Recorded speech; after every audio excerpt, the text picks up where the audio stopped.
Nika and welcome to my channel. Today I'm going to tell you about one of the craziest dreams that I've ever had. It was just a couple weeks ago and it's really hilarious.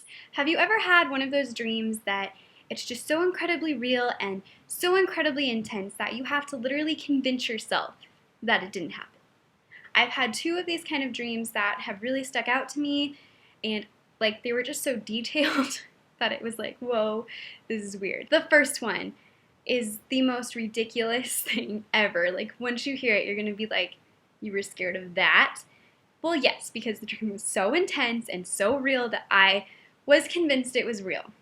Have you ever had one of those dreams that's just so intense and so real that you have to convince yourself that it didn't happen? Like, you wake up and you're just convinced that it happened. Well, this was this dream for me.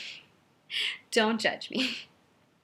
So in the dream, I was living in a really small town, and in this small town, almost everybody kind of knew each other, and an old man had passed away. And so everybody in the town went to his funeral. I didn't really know him. Like, I remember kind of thinking, like, why am I here? But it was just kind of customary in the dream for everybody to go to a funeral when it happened.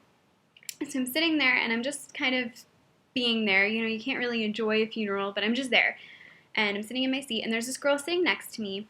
And I think in the dream we were both a little bit younger, like maybe middle school age, because I definitely wasn't married, and I, like, in the dream, I think I had to go to school or something. It was weird. So I'm sitting next to this girl, and she looks at me, and she's got, like, really long brown hair with, like, perfectly cut bangs, and she says, "Hey, do you know how he died?" And I'm just like, "No, how did he die?" And she just looks at me, and she says, "His leg was ripped off by a werefrog." A werefrog! A werefrog ripped this guy's leg off.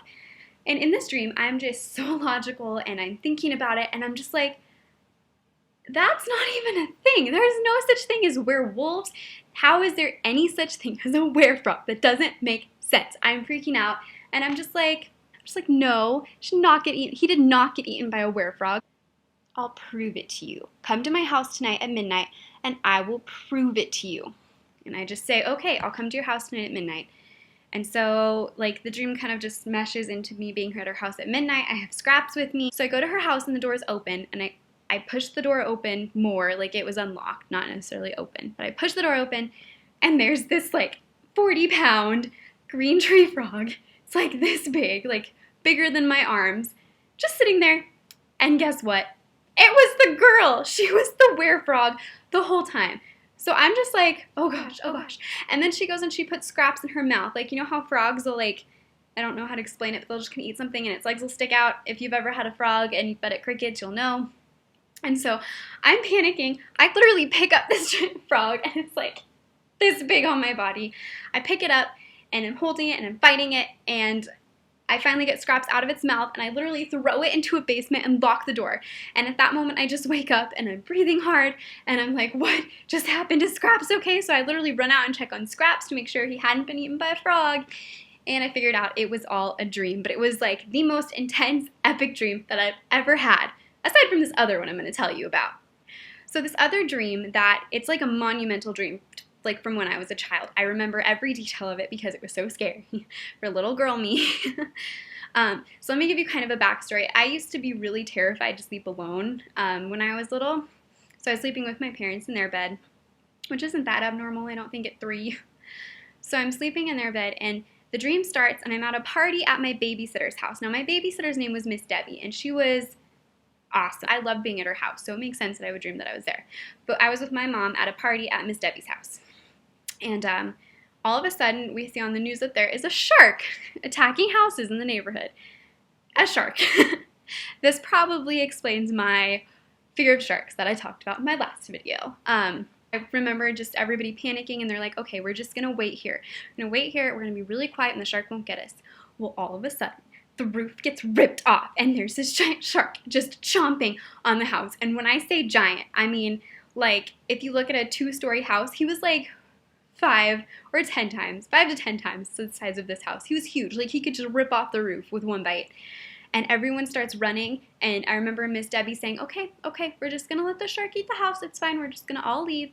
And they forgot me. So I was, like, standing there, And I think I grew a tail randomly in the dream, like I became a mermaid or something. But I remember just like trying to swim away from this giant shark, and it was just chomping at me. And the last thing I remember was it like eating me, like being in its mouth. And I woke up and I screamed bloody murder.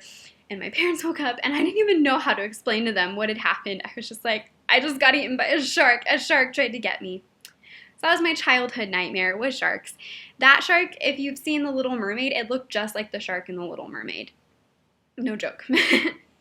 Alright, that was my Dreamtime video for today. Thank you so much for watching. I'm going to try to do a video every once a week, maybe more if I can find the time, but I'm also working and in school, so I want to make sure I can focus on school and everything.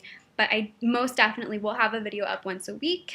Hopefully next week I can start doing DIYs and cooking. I want to teach you guys how to make pumpkin chili. It's my favorite thing in the whole world, so hopefully I can teach you to do that either this week or next week. And remember that Scraps' Instagram information will be in the description. That's really the best way to get me on social media right now. I haven't been really using Facebook because it's been kind of depressing lately, but maybe I'll go back to it if people start wanting to talk to me through this. That'll be down in the description, as well as I'll put maybe my blog address down there. I haven't worked on it in a while, but hey, maybe if people start reading it, I'll start writing again. That'll be really cool. Thank you so much. I hope you guys have really sweet dreams tonight. Thanks again for watching. Bye!